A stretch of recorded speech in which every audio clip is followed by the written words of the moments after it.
क्या हाल है भाई लोगों। वीडियो नहीं देख रहे तुम, क्या बात है? नाराजगी है कुछ? वीडियो देख लो यार। 4000 घंटे करा दो वॉच टाइम। 4000 जब वो 4000 हो जाएंगे तो मुझे भी कुछ प्रॉफिट होगा, पता लगेगा मुझे भी कि कुछ मेहनत रंग ला रही है या नहीं।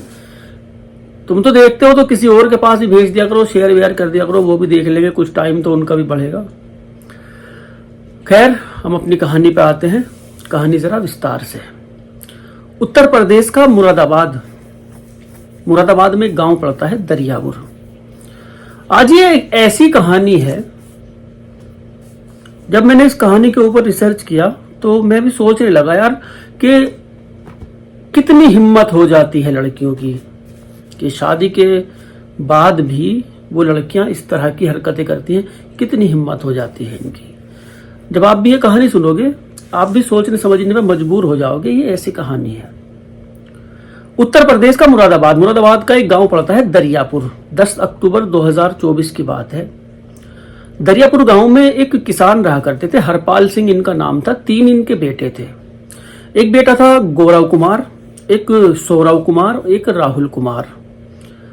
2 जो बड़े बेटे थे दोनों की शादियां कर रखी थी। एक बेटा भी इनका कुंवारा था। एक बेटे के 3 बच्चे थे। एक बेटे की अभी हाल फिलहाल में शादी हुई थी, नई नवेली वो दुल्हन थी। सीमा बड़ी बहू का नाम था, सुधा छोटी बहू का नाम था। सुधा और सीमा ये घर पे रहती थी। सीमा भी कभी कभी खेत पे चली जाया करती थी, ज्यादातर सुधा घर पे रहती थी और ये बाप बेटे खेत पे रहते थे अपने। 10 अक्टूबर को गाय भैंस के लिए चारा लेने के लिए गए थे सुबह सुबह के वक्त, वही 8-9 बजे के आसपास। ये बाप बेटे वहां से जब वापस आने के बाद इन्होंने देखा घर में एक सन्नाटा। इनकी जो सास थी वो बिजनौर अपनी बेटी के पास गई हुई थी। सास भी घर पे नहीं थी। 3 बच्चे थे इसके, बड़े वाले लड़के के। एक 7 साल की बेटी थी, एक 3 साल की बेटी थी, एक 9 महीने का बेटा था। बेटा अपनी मस्ती में मस्त, जब इन्होंने देखा अपनी मस्ती में मस्त 9 महीने का बेटा वो खेल रहा। 7 साल की बच्ची को उसने स्कूल भेज दिया सुबह ही। 3 साल की जो बेटी थी वो बाहर खेल रही थी। ये घर पे आए, घर में सन्नाटा। इन्होंने अपनी बहुओं को आवाज लगाई कि सीमा। कोई आवाज नहीं आई। सीमा के कमरे में गई। जैसे ही कमरे में गए ये देखते के साथ ही वहां का मंजर फौरन ठिठक गए। सीमा की खून से लथपथ लाश वहां पे पड़ी हुई। अब घर में सुधा भी थी, छोटी बहू। सुधा को आवाज लगाई, रोना पीटना मच गया एकदम। मोहल्ले के लोग भी आए, सुधा को आवाज लगाई तो सुधा के उधर से एक आहट हुई दूसरे कमरे से। वहां जाके देखा सुधा के हाथ पैर बंधे हुए हैं, मुंह में कपड़ा वपड़ा बांध रखा। सुधा को बांध के वहां डाल रखा, बेहोश हो पड़ी उधर। बस कुछ ही उसकी वह चल रही। सीमा मर चुकी, सुधा भी होपलेस है बिल्कुल। जल्दी जल्दी इसके हाथ वाथ खोले, इसको डॉक्टर के पहुंचाया। इससे इन्होंने पूछा घर वालों ने क्या हुआ था। उसने बस पहले पानी मांगा कपकपाते हाथों से। पहले वो लड़खड़ा रही, कपकपा रही के पानी पिलाया। इससे पूछा क्या हुआ घर में। इसने बताया 4 आदमी आए थे और लूटमार करके गए। सीमा दीदी कहाँ है? सीमा दीदी को पकड़ के अलग कमरे में लेके गए थे। अब उन्होंने भी सोचा कि सीमा को तो मार दिया, इसे क्या बताओ। उसका इलाज चलने लगा। वो बार बार होश में आ रही और बेहोश हो रही। अब ये इत्तला पुलिस को दे दी गई। पुलिस भी आ गई वहां पे। पुलिस भी अपना घर पे आई, देखा उसको, डेड बॉडी को देखा। गर्दन उसकी कटी हुई थी। काफी उसने जद्दोजहद भी की थी, जिसने भी उसको मारा जद्दोजहद की थी। काफी उनसे संघर्ष किया, लड़ाई की। कुछ और भी जख्मों के निशान थे। इसकी डेड बॉडी को पोस्टमार्टम के लिए भेज दिया गया। घर में तलाशी ली गई कि क्या क्या चोरी हुआ। कुछ भी कीमती सामान चोरी नहीं था, सब कुछ ठीक ठाक था। यहाँ पे पुलिस को भी लगा कि शायद चोरी का मामला नहीं, कुछ और होगा। एक पड़ोसी ने बताया, सुधा ने बताया था 4 आदमी आए थे। एक पड़ोसी ने बताया कि एक अनजान शख्स को हमने घर से निकलते हुए देखा था। 4 नहीं देखे, 1 देखा। अब ये जो थाना प्रभारी थे ये चौंक गए कि वो तो बता रही सुधा 4 और ये बता रहे 1, बयान मेल नहीं खा रहा। अब उसकी होश में आने की तैयारी कि कभी ये होश में आए, कभी इससे ठीक ठाक बयान ले। बार बार वो बेहोश हो रही थी। डॉक्टरों से पूछा पुलिस ने कि अब हालत कैसी है। कहा कि हाँ पूछताछ कर सकते हो, वैसे मुझे लग रहा है कि जैसे ये नाटक कर रही है। बेहोश नहीं है, बेहोशी का नाटक कर रही है। पुलिस वालों ने कहा कि जब तुमसे ये ठीक नहीं हो रही, जोर जोर से तेज आवाज से, ताकि आवाज सुधा को भी जाए, कि जब तुमसे ठीक नहीं हो रही, हम दूसरे अस्पताल में इसको एडमिट करा रहे, तुम इसे हमारे हवाले कर दो, फिलहाल हम इसको दूसरे अस्पताल में ले जा रहे हैं। डॉक्टर ने कहा ठीक है ले जाओ। पुलिस वाले इसको अपनी जीप में बिठाया और जीप में बिठाने के बाद काठ थाने लेकर पहुंचे। वहां इसको कुर्सी पे बिठाया। कुर्सी पे बिठाने के बाद एक अपेक्षा निम्बोलिया नाम की एक कांस्टेबल थी वहां। ये काफी सख्त लहजे वाली थी। इन्होंने उससे पूछताछ की। पूछताछ कहां से? इसकी आधी आंख खुली हुई, आधी आंखें बंद, ये आंख ही ना खोल रही। इससे कहा ड्रामे बंद कर दे, बस बहुत देर हो गई। ये ऐसे ही बेसुध। ठंडा पानी मंगवाया गया। ठंडा पानी इसके मुंह पे मारा। मुंह पे पानी लगते के साथ ही ये गिरने वाली थी। इसने अपने आप को संभाला और मेज पकड़ ली, जो मेज साइड में रखी हुई थी। अब इससे पूछताछ शुरू हुई। पूछताछ में ये होश में, इसने कहा कि 4 आदमी आए थे, मेरे हाथ पैर बांध के उसमें डाल दिए दूसरे कमरे में, और सीमा दीदी को अलग कमरे में लेके गए। बस ये देखा मैंने तो। इसके बाद और मेरा इंजेक्शन लगाए कूल्हे पे इंजेक्शन लगा दिया। उसके बाद मुझे नहीं पता घर में क्या हुआ, वे कब आए, कब गए, वो निकले, क्या करके निकले, क्या ले गए घर में से, मुझे नहीं पता।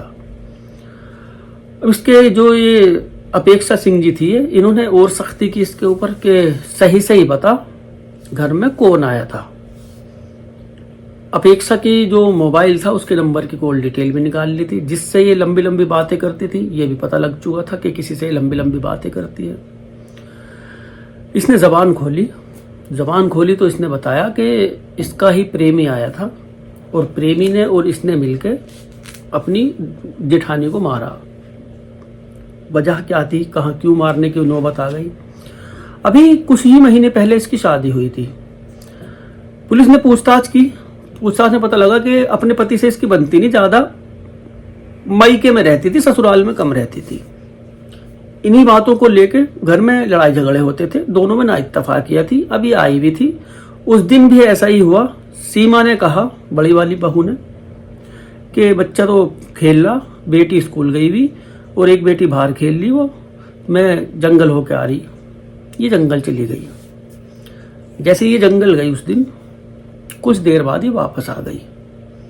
वापस आके इसने देखा बच्चा तो पालने में इसी तरह से खेल रहा हो, अंदर से कुछ आवाजें आ रही। इन्होंने सोचा देवर को तो मैंने जंगल में देखा, उसके पति को, देवर तो जंगल में और बंद कमरे में, ये किस मर्द की आवाज अंदर से आ रही है।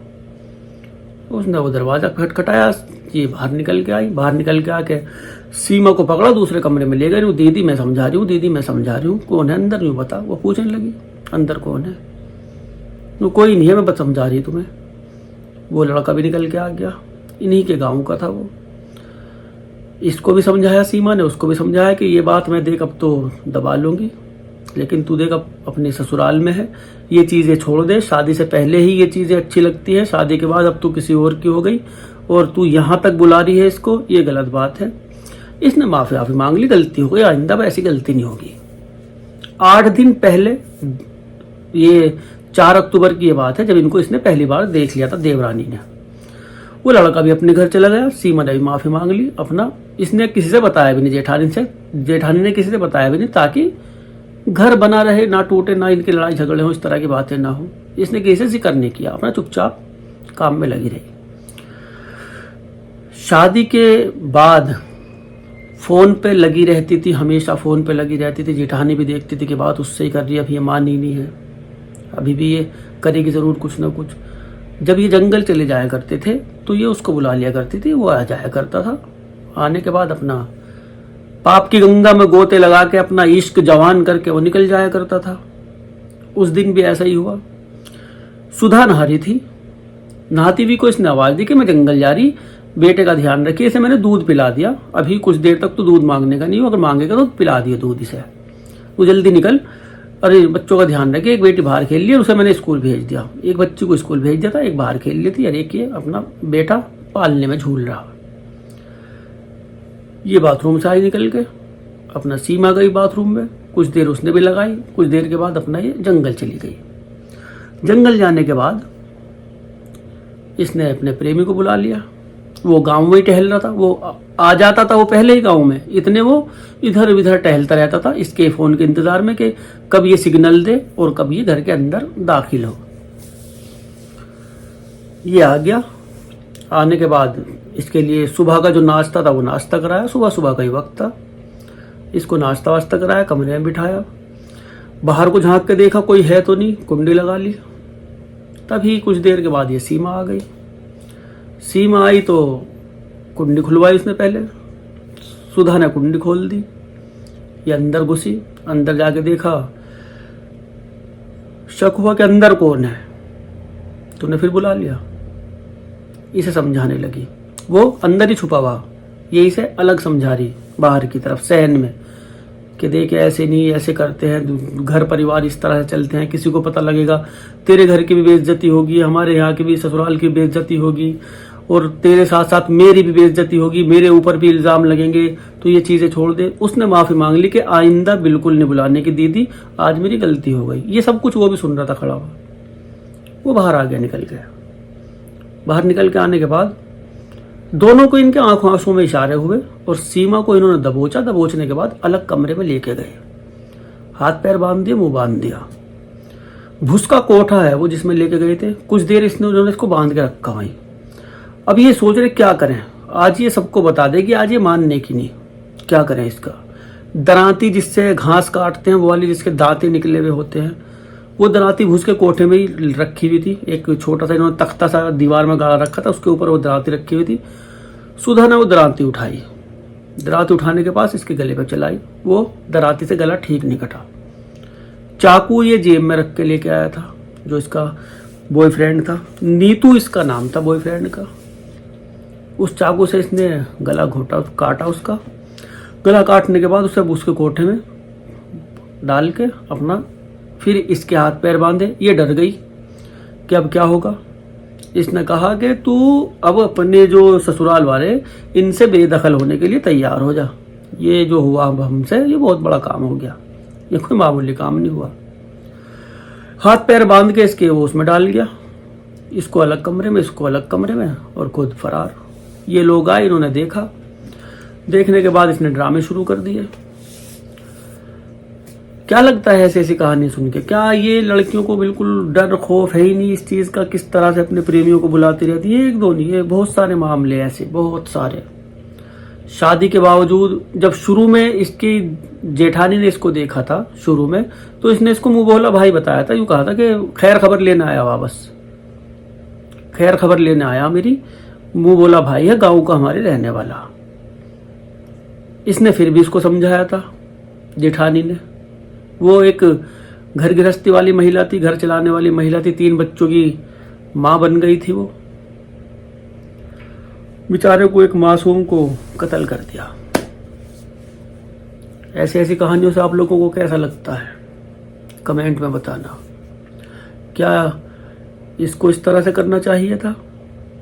जब प्यार करती थी उससे, जब प्यार करती थी उससे, शादी नहीं हो रही थी उससे, किसी और से तुम्हारी शादी हो गई, तो क्या कत्ल करना जरूरी है? जब उससे प्यार है शादी कर लेते तुम, दुनिया भाग रही तुम भी भाग जाते। पता नहीं हंसी आती है कुछ चीजों पे। तो अभी एक वीडियो वायरल हो रही है हाल फिलहाल में, एक लड़की की, कुछ लोगों ने उसको ट्रोल करना शुरू किया था उस लड़की को। वो भागी किसी के साथ, किसी मतलब लड़की मुस्लिम है, लड़का हिंदू। उसने वीडियो बनाई कि मेरे माँ बाप से खतरा है, भैया से खतरा है, इससे खतरा है, उससे खतरा है। 3 वीडियो उसने बनाई थी।